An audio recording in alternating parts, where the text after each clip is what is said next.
course, thank you. Commissioner? Thank you. Superintendent Ramos, Yes, sir. I brought up some issues at the last meeting that I felt, first of all, I wanted to see what the plan looked like because we had not seen anything of the management plan. As Commissioner of Agriculture and having to be responsible for forest fires and those types of things that happen, there were 2 or 3 things that I really need to hear from you. You're the superintendent that's going to be responsible for this property if the cabinet transfers it to the federal government. Under the original agreement, there were many provisions talked about for offering access to the public. Now, I understand under this plan, and I'm still reading over parts of the plan, part of that property will be available to the public, but there's some provision for primitive areas, I think, that concern me for a couple of reasons. Number one, I think all of that land, and I have talked to Ron Bergeron about this issue. Some of that land, or a good bit of it, was timbered already, and there have been active man-made trails throughout that area for over 100 years, probably longer than that, where people have hunted and fished and used that property for quite some time. And I want to make sure that the appropriate access to the public to use that land for fishing, hunting, bird watching, all those things that you had mentioned is still available to them. And there's one thing, I've been to a number of national forests, and I tell you, you guys, the Park Service does a tremendous job on every one I've been on as far as how well kept they are and those types of things. But there's one thing that sticks in my mind, and that is that going over Yellowstone, I saw some of those wilderness areas that burnt pretty much to the ground and are having to start over. And you know, why I am not as familiar with those trees of that part of the country as I am here. Some of those trees appeared to be a couple of 100 years old or more that were not able to be stopped when that fire started because there's an agreement, I guess, that mechanical firefighting equipment cannot go on those areas designated as primitive forest. That concerns me a lot. It concerns me for the area that you're talking about protecting, number one. It concerns me about what happens if that fire gets out of that area and affects the landowners and the state of Florida and Highway 95 or 75 and those areas. Really concerns me a lot. So I guess what I'm going to ask you, and I may be asking you something you can't readily answer, but is there going to be that total access to the public to utilize and hunt, fish, bird watch, and do those things? And by the way, I did read in here in some of those areas, I'm trying to figure out where the restroom facilities are going to be in that area, if people are going to be using it, because I see in here where structures can't be built and so forth. So I'm trying to figure out how people are going to use facilities that are out there walking over this land. Of course, they could do it the old-fashioned way, I guess. That's the way it was done for a long time. But the point is, I'm still concerned about that as to how much access and whether or not we have access. It won't be me, it'll be the succeeding Commissioner of Agriculture on those firefighting capabilities and so forth. Is there any way, could you answer that today? Or? Absolutely, and I truly regret not having been here in September 28th because I could have answered those questions back then. I was back in South Florida in my office at Big Cypress, burning up inside because I wanted to answer those questions that day. Excuse me, Commissioner, is it possible to put up, is this map 5 that we have? Is it possible to put it up on the screen so we can kind of look at it as you go along? Is that all right with you, Superintendent? That looks good, yeah.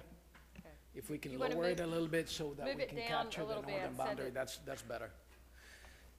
Commissioner, if I may begin answering your question, I'll start with the access question.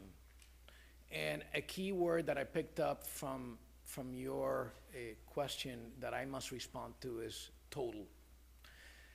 The Congress of the United States and the people of Florida and the state of Florida established this place for us to be good stewards of it, protecting the natural integrity of it while at the same time providing for access.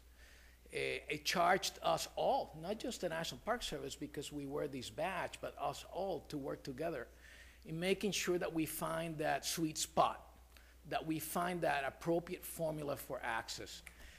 I am confident that after 11 years of planning this document, I am confident that after over 25,000 comments from people that took time to provide us comments, and the intensive interaction that we've had with the state of Florida, that we've come up with an alternative that does just that, that provides a tremendous amount of access for off-road vehicle hunting, biking, hiking, all of those broad range of activities, because we have a lot of different people with different interests that care about Big Cypress and want to use it in one way or another.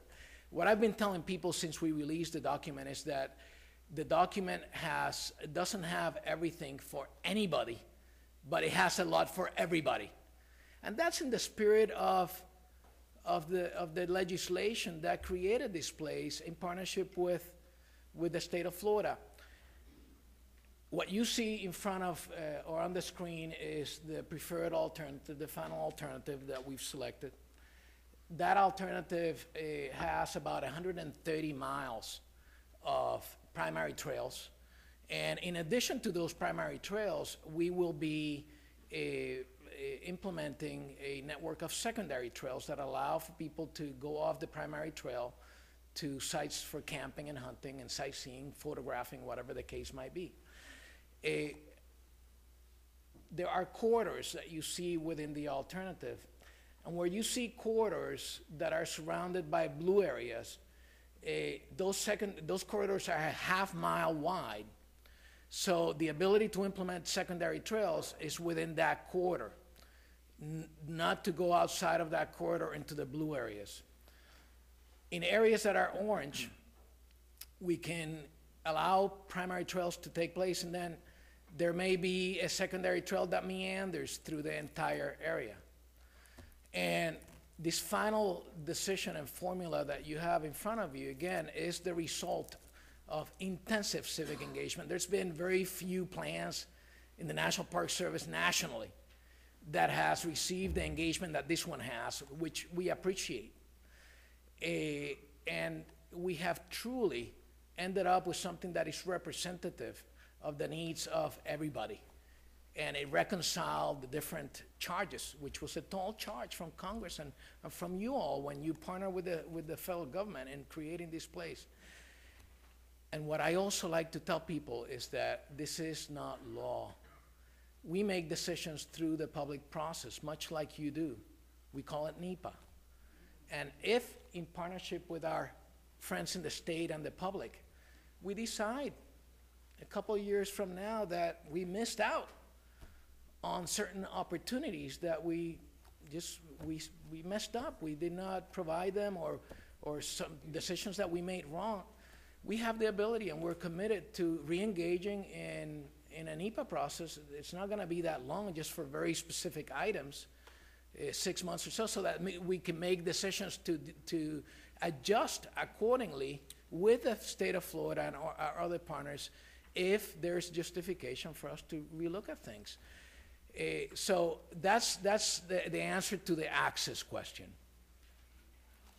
If I may jump onto wilderness, because I know that wilderness is a concern, Commissioner, that we don't only agree with your concern, but we share it. Secretary Sol and I spoke about this extensively. There was 2 conditional concurrence items in the letter that came from the state. The state bureaus were all over the place with different interests and needs to see in the plan. But at the end of that letter, there are 2 items on which we are delivering fully on both. One of them had to do with the hydrology of the place, making sure we're not going to affect the hydrology. We're there to protect it. We're part of SERP, Everglades Restoration. and we'll go through any permits and processes, regulatory, that we have to go through in implementing the plan. With respect to wilderness, this plan does not propose wilderness. After this plan is done, I, as a superintendent, need to send a proposal up the chain of command, ultimately to the Secretary of White House and Congress for them to act. Because we not only agree with your concern, but we share it, we have made the commitment, and it's expressed in the plan, to make sure that the proposal, as I draft it, is drafted in a way that recognizes that things are different down here in Florida. We have I-75. We have property to our north. We have responsibilities to the Native American tribes that are recognized in our legislation. And trust me, we will make sure that appropriate language makes it onto that proposal so that Congress ultimately, if they choose to designate, because it's their decision, it's not ours, language would be accompanying.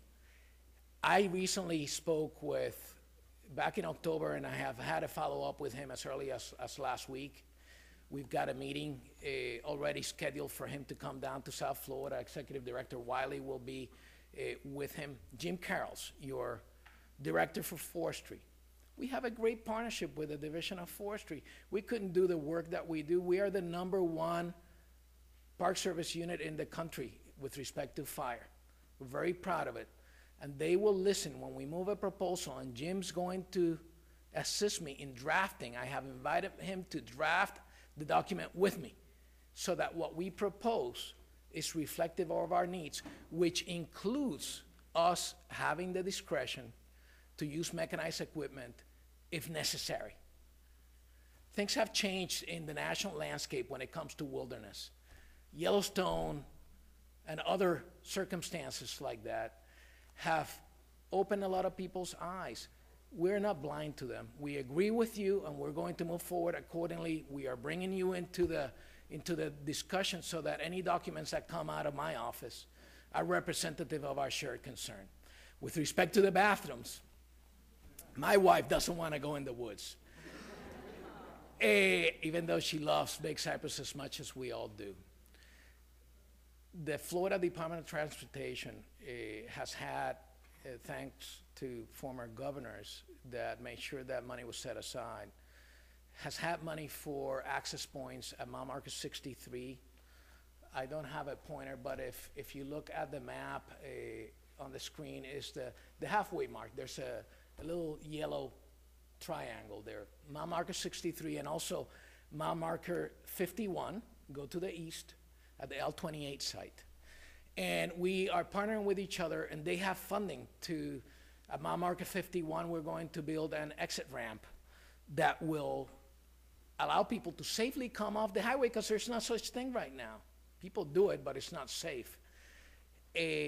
So that they can access a parking area that will have restroom facilities, wayside exhibits that tell the story about not only Big Cypress, but the Big Cypress Swamp in the context of the greater Everglades, what it means to the ecosystem. And we'll partner with our partners in the state of Florida to make sure that those wayside exhibits marry with each other and have a joint message about what this place means to all of us and why is it important for us to care for it. The one thing, Governor, that I forgot to ask in that question was, does that also include the ability to go in and even, if necessary, mechanically move non-native invasive? Absolutely. We're dealing with an environment down here that has a lot of threats. And the success that we have long-term depends on our rapid response. We've learned that with snakes, pythons, and we're learning it now in the oceans with the lionfish and other species. And trust me, we are an agency that is committed to doing the right thing with the people in the state of Florida. And we will exercise every flexibility that we have to care for those lands because we want to be good stewards of them. General, you done, Commissioner? Yeah. Didn't see it. Go ahead, Susan. Superintendent, I think I heard you say that there was not a proposal for wilderness, but on this map, we do have this crosshatched area that says proposed wilderness. So can you kind of clarify for us what we're really talking about? Absolutely, and that's a good question. We go through the NEPA process in making the management decisions that we make. And this is what this document is the results of us engaging with the public in the framework of NEPA. And what it does for wilderness is that it identifies lands that are eligible, and out of those lands that are eligible, which ones would we propose? That action of proposing is separate than the action of determination of what's eligible. And through that public process, what is it that we would ultimately propose? The next step with respect to wilderness is for us to draft that proposal.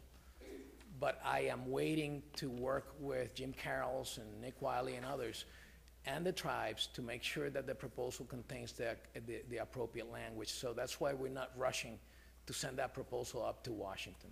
So let me just go back and clarify. So as of today, right now, there is no designated wilderness. No, we have simply defined. But you are putting us on notice that your intent is Correct. to go to Washington somewhere and suggest that this section south of I-75 is designated as wilderness? Correct. Okay. This decision on the plan makes a determination of what would be submitted through that process. All right. Thank you. Governor, and my reading of what you said to me is that the wilderness proposal that you do put forward, when it is put forward, would require congressional approval. Correct. So until that happens, then there's no wilderness designation. There's no wilderness. We do have the responsibility of managing those lands accordingly to protect their natural character that earned them the eligibility for a proposal. So you would be managing it in the interim once the land is transferred to you in the manner in which you are proposing it until Congress passes it. Is that right? Which, interestingly enough, is not any different than how we're managing it today. And what you've assured Commissioner Bronson, and I think I heard you say, is that in the proposal you do send forward, there will be a number of accommodations in the areas you described about mechanized firefighting and the exotic plants and things like that, so that the wilderness designation may not read as we sometimes assume it would and has in the past in some other parts of the country when that designation has been adopted by Congress. Is that correct? That is absolutely correct, sir. Now, I haven't heard him yet, but I've heard him a lot privately when the chairman of the Fish and Wildlife Service comes up here in a few minutes. He's going to tell you and me and everybody else, as he said before, that he's worried about the term primitive backcountry and its application, that designation, I guess, particularly north of 75, in that it might inhibit not just generically hunting and fishing or the trails, but the use of mechanized vehicles, all-terrain vehicles, to go through there. And it's my understanding, just engaging in discussions with staff about this, that there are some proposed ways that you could get to allowing that, but I gather they may be cumbersome. Could you tell us about the use of mechanized vehicles of any type on those trails, particularly north of Interstate 75? Yeah, I would be happy to. Lands north of 75 that you see in the map without the hatching on it, that are blue, are lands, for the most part, that were found eligible for wilderness, but we are not proposing them for wilderness. We chose not to for a number of reasons. And within the framework of policy and law in the Federal Service, the highest level of protection that exists, the highest level of commitment that we can make on those lands in terms of their management, short of wilderness, is backcountry primitive. mainly because it does not allow for the use of mechanized equipment. If you look at the map, though, there is an extensive network of trails that has been overimposed, and it's important to note that none of these trails are new. We're not gonna be cutting or blazing any new features out there on the land.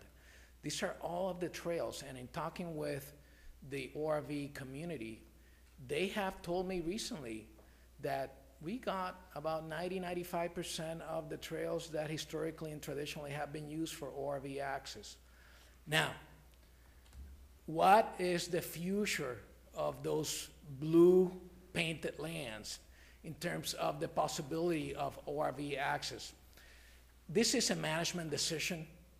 It is not the law, as wilderness would if Congress designates the lands to the south at some point in the future. This is a management decision that, as I mentioned a little earlier, if we find reasons to revisit and reconsider certain things, whether it is to correct something that we missed or got wrong, or to add something that we overlooked, we have the full discretion to do it legally, as long as we do it within the framework of NEPA. We just simply can't, I as a superintendent can't meet with a state agency head, make a decision that we think this needs to occur if it's outside of the scope of the plan, and go do it. I simply have to vet it through that public process. And as I mentioned earlier, it wouldn't be an 11-year-old process, because we would be talking about some very specific considerations.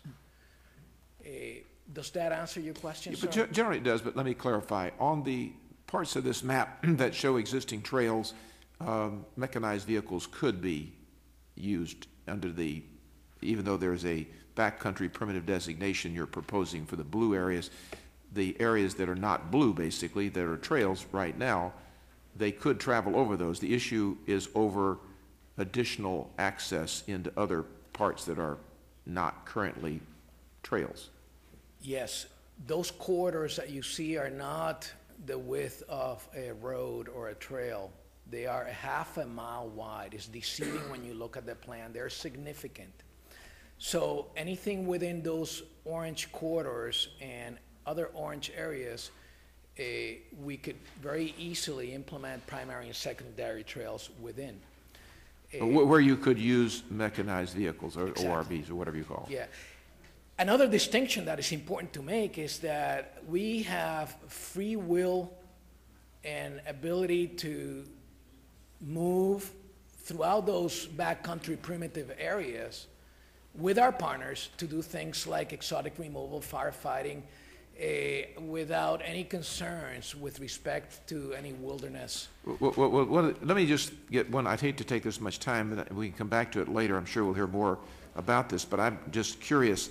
If you're talking about the corridors that are half a mile wide, without any further IMPA meetings, hearings, whatever in the future, under the current proposal that's going forward, would these mechanized vehicles be allowed right now, or would you have, or not? Would you have to go through some other process? We still have several steps that we need to take, but this basically makes a determination that we will implement mechanized access within all those orange half-mile corridors and the rest of the orange areas. Okay, thank you. Thank you.